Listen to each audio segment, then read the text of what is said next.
Good morning and welcome to your Farm and Home Show. My name is Joanna Coles, and this morning we're visiting with Dr. Morgan Hayes. She's with the University of Kentucky Biosystems and Ag Engineering Extension Specialist. Good morning, Morgan. Good morning. Now, Morgan, we are right here in the middle of summer and it gets hot in Kentucky. And a lot of times our livestock suffer from that heat as well. So heat stress is a major issue for almost all of our livestock in the state, from our beef cattle that are out on pasture to our dairy animals to our small ruminants, even our horses and even our chickens in the barns. Every one of those animals struggles with heat stress in the summertime. Um, and they have a lot of issues because of that heat stress. For animals that we're trying to grow, our growth rates slow down. Also for animals that we're trying to breed, our breeding rates go down. And one of the major issues with heat stress is, it tends to be like a comorbidity. So animals that are under heat stress, it is a literal stress on that animal, and it causes them to have more disease. It's one of the reasons sometimes we see a lot of pink eye in the summertime. Those animals that are under heat stress are more susceptible to secondary diseases.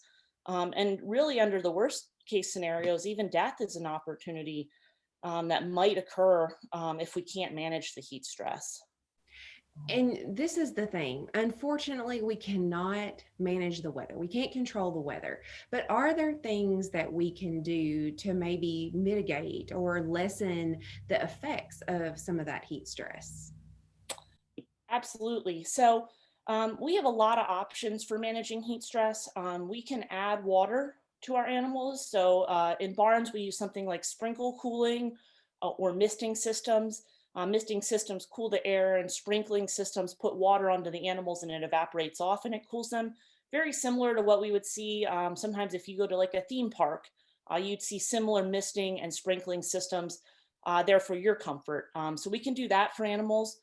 We also should be thinking about having shade for our animals. So our animals that are on pasture, a lot of times we look for pastures that have trees in them to offer that shade. And for animals in a barn, we get pretty decent shade, but we don't get a lot of air movement. And so in barns, a lot of times we have to add fans in the summertime. And we're not actually looking for those fans to exchange air like we are in the wintertime to get rid of ammonia and stuff. We're looking for those fans to create an air speed across the animals to cool them. Similar to you standing in front of a fan in the summertime where you just feel a little bit cooler just because that air is moving across your skin. Okay, and so fans are an option. Now, is it something like we can just go to our local box store and buy a fan, or is it something that we might need to look at a livestock supply? We're going to need to look for livestock supply type fans. We've even done some research on the smaller box fans, especially for the horse industry. And what we find is that they just don't create quite enough airspeed for the animals. We need larger, more commercial sized fans in order to get that airspeed across the animals.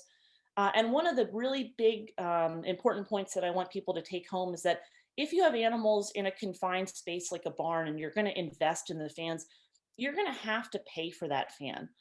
There is an electricity cost on it, so you want to make sure that you're getting bang for your buck, so to speak. We need to make sure we get enough airspeed across that whole barn so that all of the animals are getting relief from that heat stress. Absolutely. And, some people say, well, I might not have electricity in my barn. And I guess the major take home point is to make sure that you can do the best that you can do to make sure that your animals are comfortable throughout the summer. Absolutely. Yeah, not all barns even need fans. It tends to be older barns or barns that weren't really designed well. If we really do a good job siting our barns and getting open-sided, tall barns, we tend to get enough wind through them.